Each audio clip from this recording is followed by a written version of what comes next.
গো শুনছো? ডাক্তারের কাছে চলো না। ওই পাশের বাড়ির জেঠিমা 4 দিন ধরে জ্বরে ভুগেছে। আজকে সোনাকে এসে ধরেছে, বলে কিনা ঠিক আছি, ওকে একবার ডাক্তার দেখালে ভালো হয়, ওর গাটা এমনিতে একটু গরম গরম লাগছে, যদি কিছু হয়ে যায়। হ্যালো, এই সকাল থেকে না ও 4বার হাঁচি দিচ্ছে, একটু ডাক্তারের কাছে নিয়ে চলো না।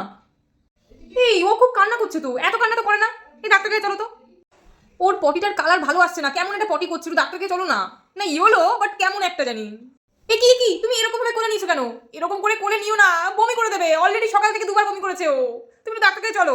ও না মাঝে মাঝে কাঁদছে না, কাঁদেই না বলতে গেলে, কিন্তু আমি দেখেছি এই বয়সের বাচ্চারা তো কাঁদে। এই ডাক্তার কাছে যাবে গো? এই ও না সারাদিন ঘুমাচ্ছে, আমার তো এবার চিন্তা হচ্ছে। ডাক্তার কাছে চলো তো, জিজ্ঞাসা করেছি ডাক্তারকে। এই যে তোমাকে বলেছি না, হাতে স্যানিটাইজার দিয়েই ওকে ধরবে। তুমি বাইরে থাকো, তুমি বাইরে থেকে এসে তুমি কেন ওকে ধরলে বলো তো? তুমি ডাক্তার কাছে চলো প্লিজ, কিছু যদি হয়ে যায়। কি গো শুনতে পাচ্ছ না? ডাক্তারের কাছে চলো।